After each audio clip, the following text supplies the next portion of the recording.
الفترة الجاية إن شاء الله هنزل لكم فيديو لطريقة التومية من غير بيض، مكونات بسيطة جدا جدا واقتصادية. انتظروني ان شاء الله.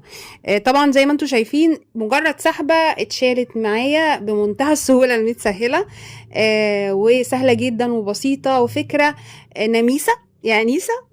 زي ما بنزل لكم افكار جديدة ومبتكرة، وبجربها معاكم، سواء افكار بشوفها او افكار اتعلمتها سواء من امي او من جدتي، في وصفات بنزلها لكم بكل امانه.